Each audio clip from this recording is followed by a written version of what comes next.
In the last video, we talked about waves generally and about a few different properties of waves in general. But this video, we're going to get more specific, and instead of just talking about waves, we're going to talk about light and sound. How are they different? How are they the same? What properties do each of them have? So we're going to start with similarities and differences, then we're going to talk about what sound is, and then we're going to talk about how we hear sound. Then we're going to talk about what light is, we're going to talk about the electromagnetic spectrum, and then, to finish everything off, we're going to talk about the Doppler effect. So let's go!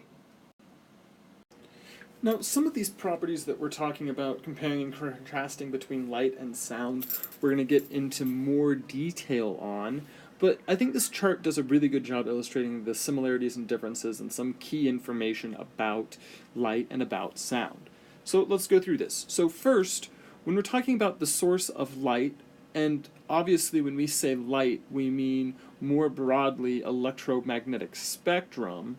So the source of any electromagnetic radiation, any sort of light or X-rays or anything like that, is going to be a charged particle that accelerates. So that could be getting faster, getting slower, or moving in a circle, moving in synchronic motion, it being affected by gravity. There's a bunch of different ways, but basically, as long as you have a charged particle and it's accelerating, you'll get some sort of electromagnetic radiation. For sound, we don't need any sort of particle accelerating, we just need some sort of vibration. So if we have something back and forth, something that happens periodically, some sort of vibration, that can produce sound. Now, both light and sound can be refracted, can be reflected, can be diffracted, can have interference. All of these properties that we've talked about work for both types of waves. When we're talking about the speed of light, we know that the speed of light in a vacuum, which is kind of our reference point for a lot of things, is c, which equals 3 times 10 to the 8th meters per second. Whereas for sound, it's a lot more dependent on the medium. A lot of people use this approximation 3 times 10 to the 8th for light, regardless of the medium it's in, just because it's such a big number.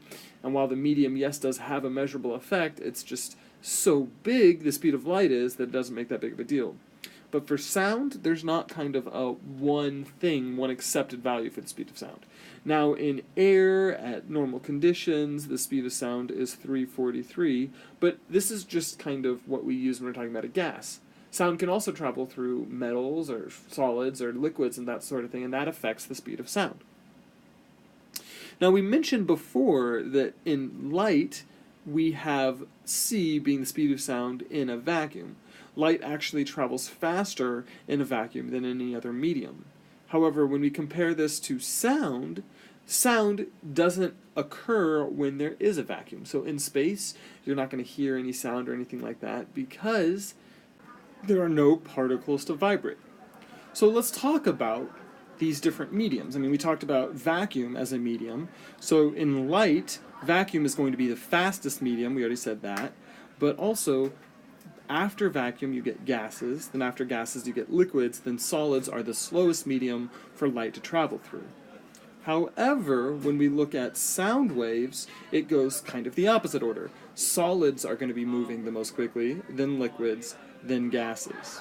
One section on this chart that I forgot to add initially is the types of waves that these different waves are. So we have light, which is a transverse wave. So remember, transverse means up and down is the motion of particles, left to right is the motion of the wave. Longitudinal, those two things are in alignment, so the particles move left and left to right is the motion of the wave. So let's talk a bit about sound waves. So we've talked about sound, and it's just vibrations that travel through the air. But when we're talking about what sound is, we really need to talk about how we create sound and how instruments work and our voices work and that sort of thing. Now, essentially, the way we create sounds is we have some sort of structure that allows vibrations to build up so those vibrations can then vibrate the air so the sound can propagate. And we learned about 3 different types of structures that do this. First, we have like a string. So a string is something that is going to be tight closed at both ends. So both of these ends is going to be a node, and we'll talk a little bit about what a node is. And so the wave that passes through these strings, the fundamental wave is going to look something like this, where we just have a vibration. So the middle part's going to be oscillating up and down quite a bit, whereas these two ends are going to stay steady and stationary. So when it's up and down, that just means that it's just going to be flipping back and forth like this. Now, this is what's called the fundamental, or the bass, or the first harmonic, or the fundamental, and then everything else after that is either going to be called an overtone or an additional harmonic. So this right here is the first overtone or the second harmonic. The key thing to see here is that our ends of our strings are still nodes. So when I say a node, what I mean by that is an area where the wave does not move. So here on the ends, the wave is not going up and down and oscillating like it is in the middle, it stays stationary. That is the same thing that's going to be happening here in the middle. This is an additional node right here.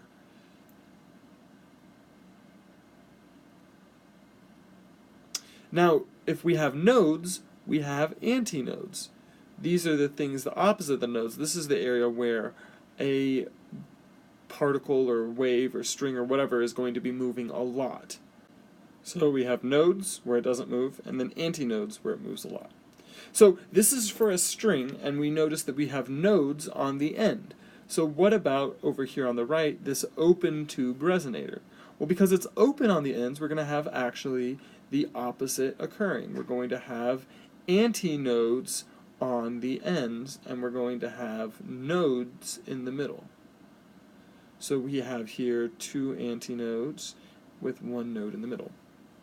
Down here is going to be the first overtone, also we can call this the second harmonic, and this is just going to be the same as the first, where we have open on both sides, but there's an additional node in the middle.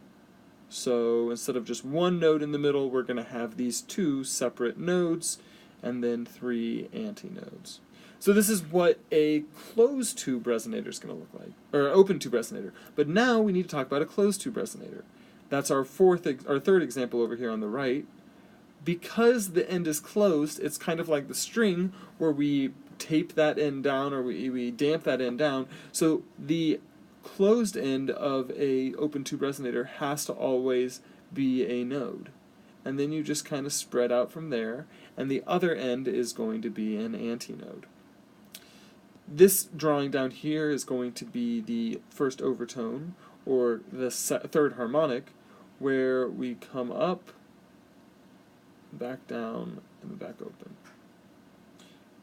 So each time we are adding another node or another antinode to the middle to try to extend our series out a bit. So here we had one node on the left and no nodes in the center. Now we have one node on the left and one node in the center. We went from one node to two nodes. So basically every single harmonic above, we're going to be adding a little bit more wave, but keeping the conditions that the open tube resonator has two antinodes on the end, the string has two nodes on the end, and the closed tube resonator has a node and an antinode. So we talked a little bit about how sounds are produced, but let's talk about how we hear sounds. Now, there was a couple different variables that we talked about in this unit. We talked about velocity, we talked about frequency, we talked about wavelength, and we also talked about amplitude. Now, all of these things, some of these things play a role in the sounds we hear, and some things don't. First, let's start with velocity. Velocity doesn't really have a role with how the sound occurs to us. Sound will travel faster and at longer distances, depending on the medium. That's going to be based on the velocity, but it doesn't really change what we actually hear. What we can change what we hear with is going to be the frequency. Now, frequency is going to be related to the pitch of a note. Really high notes are going to have a higher frequency, but really low notes, they're going to have a lower frequency. Wavelength is going to be related to pitch related to frequency, so just by happenstance, the wavelength will also be related to the pitch. But really, when we're talking about a note in music or something like that, pitch is the real big key there. Amplitude is going to have to do with the volume. So if we have a larger amplitude on our waves, that means we're going to have a louder sound. Smaller amplitude is going to be a softer sound. So remember when we talked about how we hear sounds, so these are kind of qualitatively how we would describe sounds, but how our ears actually work to hear sound. Remember that the key to the ears hearing sound are you have this membrane that's called the eardrum, and then connected to it are all of these little bones that go connect that to the cochlea, which is this kind of ball of fluid. So the way we hear is that sound waves come in, hit our eardrum, cause our eardrum to vibrate, and then those vibrations are picked up by the bones that then cause the cochlea to vibrate. Different animals have different setups for their ears. Specifically, we've talked about dogs, how they have smaller bones in their ear, so their range of hearing is different than humans. Speaking of range of hearing, remember humans' range of hearing is from 20 hertz to 20,000 hertz. Anything below that is infrasonic, and anything above that is ultrasonic. So this is how we hear the sounds that are created by those resonators that we talked about in the last slide. So now we're going to switch gears and talk a little bit more about light. So remember, light is part of the electromagnetic spectrum. Basically, the electromagnetic spectrum is the broader category of all things that behave like light. And visible light is just a small portion of it. Light is created, or electromagnetic spectrum is created by an accelerating charge, which we talked about previously. Now the speed of light, c, is kind of the speed limit of the universe. Now we know that the speed of light in a vacuum is 3 times 10 to the 8th meters per second, and so what this means is that is the fastest speed. When I say it's the speed limit of the universe, this means that's the fastest speed any object can go. So nothing can travel faster than the speed of light, and light is the only thing that can even travel at the speed of light. Once an object has mass, it's going to be dragged down too much by that mass, and it can't get to this speed of light. So this number, 3 times 10 to the 8th, is actually pretty important because nothing can go faster than that. Remember, we're going to need to know all of the terms in the electromagnetic spectrum. We don't really need to know how they're used or what they specifically are, but we're going to need to know the order and both in terms of wavelength and also in terms of frequency. And so when looking at this chart, this gives us the order. Now, this chart I really like because it shows the waves, and so it shows how here they're big and then they get closer together, and so the wavelength is getting smaller but more frequency. And I like that it has the visible spectrum kind of pulled out, but the thing it doesn't have that some different textbooks and different people who talk about it group microwaves, which is going to be in this area right here, in with radio waves. So we're going to go ahead and just put lines here and just call this micro. But beyond that, beyond forgetting microwaves, this does a really good job of explaining what is going on. So we have here, starting in the left, long wavelengths. So that means we're going to have small frequencies. So radio waves, microwaves, infrared, we're going to have longer wavelengths. And then once we get through the visible light spectrum, we get to ultraviolet, X-rays, and gamma rays, where the wavelengths are getting smaller and the frequency is getting bigger. So from left to right, we have radio, micro, infrared, visible, ultraviolet, X-rays, gamma rays.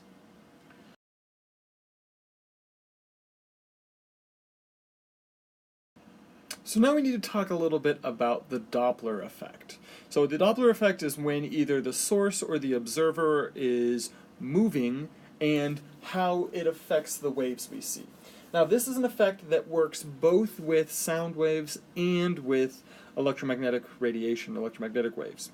So when you have a solid source, these little circles are going to represent each, high pressure region, each wave that passes out. So if you are not moving, then you're going to see that these waves come at regular intervals, and so we're going to get this frequency. But when you move, it depends on where you are based on to show what frequency you're going to be seeing.